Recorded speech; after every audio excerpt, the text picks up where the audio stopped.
కంప్లీట్గా core urban reason economy ఏదైతుందో outer ring road inside 2073 కిలోమీటర్లు ఏదైతుందో దీన్ని సర్వీస్ సెక్టర్గా మారుస్తున్నాం స్పీకర్ సార్.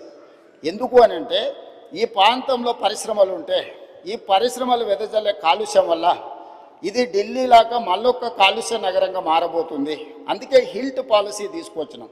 ఎవరికైతే భూమి ఉందో, ఎవరైతే పరిశ్రమల కోసం 50 ఏళ్ళు 60 ఏళ్ళ కింద కొనుగోలు చేసిండ్రో మీ పరిశ్రమలో అవుటర్ రింగ్ రోడ్ అవుట్ సైడ్కి మీరు తరలించుకోండి, ప్రభుత్వం భూమి ఇస్తుంది. ఈ భూములను మీరు మల్టీ జోన్ కింద కన్వర్షన్ ఇస్తాం, దానికి ప్రభుత్వం కొంత ఛార్జ్ చేస్తుందని మేము ఒక జీవో తీసుకొచ్చిన హిల్ట్ పాలసీ తెచ్చినాం. దాని మీద కూడా ఆరోపణలు చేసి గందరగోళం చేసి ఈ రకంగా చేయడం వల్ల మనం ఏదైతే ఈ ట్రాఫిక్ను మనం ఒక సరైన దారిలో పెట్టాలనుకుంటున్నాం దానికి అడ్డంకిగా మారుతుంది అధ్యక్ష. ఇవేవి భూములు దారదత్తం కాదు. వాళ్ళు 30, 40, 50 ఏళ్ళ కింద పరిశ్రమల కోసం కొనుక్కున్న భూములను వినియోగ మార్పిడి చేస్తున్నాం. ఇండస్ట్రియల్ జోన్లు ఉన్నాయి అధ్యక్ష, ఇప్పుడు వాటిని మల్టీ జోన్ కన్వర్షన్ చేస్తున్నాం. మేము యాజమాన్యపు హక్కులు ఎవరికి అందిస్తలేము.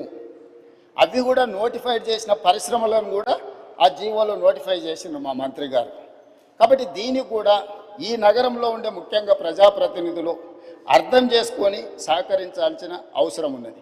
అదేవిధంగా outer ring road out side ఇప్పుడు రీజనల్ రింగ్ రోడ్ రాబోతుంది అధ్యక్ష. కేంద్ర ప్రభుత్వం నార్థన్ పార్ట్కి ఆల్మోస్ట్ ఆమోదం తెలిపింది. Highway number, national highway number కూడా ఉంది, ఇచ్చింది 161 AA. సో 160 కిలోమీటర్స్కి ఇప్పుడు ఈరోజు నేషనల్ హైవే అథారిటీ కింద ring road regional ring road కట్టడానికి ఇచ్చి ఇప్పుడు సదరన్ పార్ట్ కూడా అడుగుతున్నాం. అది 360 కిలోమీటర్లు రాబోతుంది అధ్యక్ష. ఈ 360 కిలోమీటర్లు ఎప్పుడైతే రీజనల్ రింగ్ రోడ్ వస్తుందో outer ring road 160 kilometres, regional ring road 360 kilometres. ఈ రీజనల్ రింగ్ రోడ్కి అవుటర్ రింగ్ రోడ్ నుంచి రీజనల్ రింగ్ రోడ్కి రేడియల్ రోడ్స్ వేస్తున్నాం అధ్యక్ష.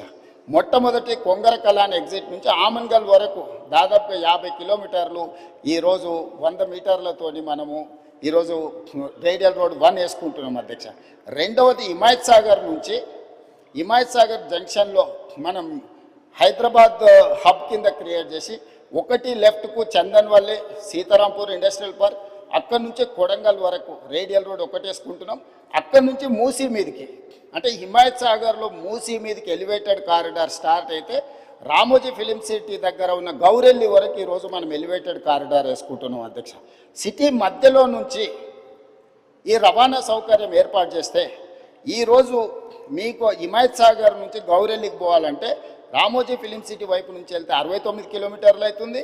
పటాన్ చెరువు నుంచి పోవాలని అంటే దాదాపుగా మీకు 80 కిలోమీటర్లు అవుతుంది అధ్యక్ష, 90 కిలోమీటర్లు అవుతుంది. సో ఈ మధ్యలో నుంచి వెళ్తే 35 కిలోమీటర్లనే మనము నార్సింగ్ నుంచి మనం డైరెక్ట్గా గండిపేట నుంచి గౌరెల్లి వరకు 40 కిలోమీటర్లు ప్రయాణం చేస్తే ఎలివేటెడ్ కారిడార్లో మనం చేరుకుంటాం అధ్యక్ష. సిటీలో ఉన్న వాళ్ళు కూడా ఎక్కడికి వెళ్ళాలన్నా సుదూరం ప్రయాణం చేయాల్సి వస్తుంది. అందుకే ప్రతి దగ్గర ఇప్పుడు చార్మినార్ గౌలిగూడ బ్రిడ్జ్ దగ్గర ఒక ట్రంపెట్ వస్తుంది, మన చాదర్గట్టు బ్రిడ్జ్ దగ్గర ఇంకొక ట్రంపెట్ వస్తుంది, నాగోల్ దగ్గర ఇంకొక ట్రంపెట్ వస్తుంది, అంబర్పేట్ జంక్షన్లో మీకు ఒక ట్రంపెట్ వస్తుంది. అంటే సిటీలో ఉన్న వాళ్ళు డైరెక్ట్గా ఎలివేటెడ్ కారిడార్ ఎక్కేసి సిటీ బయటకు వెళ్ళడానికి అవసరమైన ప్రయాణం చేయడానికి ఈరోజు సిటీ మధ్యలో నుంచి ఒక బ్రహ్మాండమైన elevated corridor all along with Musi. మన భూసేకరణ కూడా ఎక్కువ ఉండదు. ఎలివేటెడ్ కారిడార్ మూసీతో పాటు చేసుకుంటే మూసీ సుందరీకరణతో పాటు మూసీ బఫర్ జోన్లో మనము యాక్టివిటీ జోన్ కింద మార్చుకొని ఈ ఎలివేటెడ్ కారిడార్ నిర్మించుకుంటే హైదరాబాద్ ఒక అద్భుతమైన నగరంగా మారుతుంది అధ్యక్ష. Please subscribe to the channel and download the Politicos app from the links in the description.